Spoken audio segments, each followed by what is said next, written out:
இது வந்து ஒரு ட்ரில்லிங் ஸ்டாண்டு பார்த்துங்க. ஃபிட் பண்ணியாச்சு. ஃபிட் பண்ண வீடியோவை தனியாக ஒரு வீடியோவாகவே போட்டிருக்கோம். அதை நான் கீழே கிளிக் பட்டனில் கொடுக்குறேன், பார்த்துக்குங்க. இதுதான் வந்து செட்டப்பு. எப்படி இருக்குது பாருங்கள், நல்லாயிருக்கும், குவாலிட்டியாக இருக்கும்.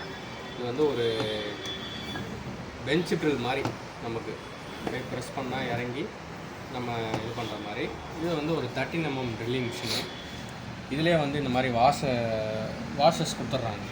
இதை போட்டு தான் நம்ம போடணும். இந்த ஃபிட்டிங்லாம் வந்து நான் வீடியோவில் பார்த்துக்குங்க எப்படி இருக்குன்னு. மேலே வந்து அடைக்கிற மாதிரி ஒரு போர்ஷன் கொடுத்துருக்காங்க. இந்த பக்கம் வந்தீங்கன்னா டெப்த்து கொடுத்துருக்காங்க.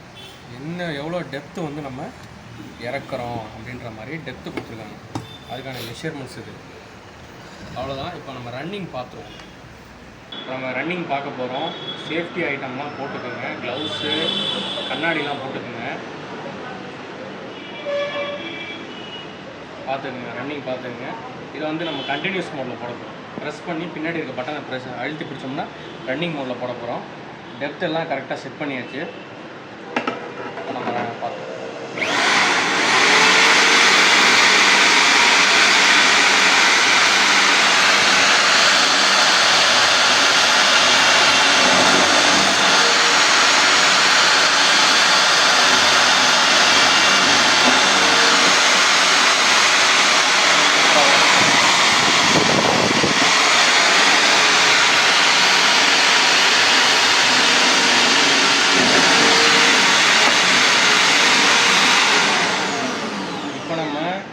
மரம் கட் பண்ணுறதுனால இவ்வளோ ஸ்பீடில் போட்டிருக்கோம்.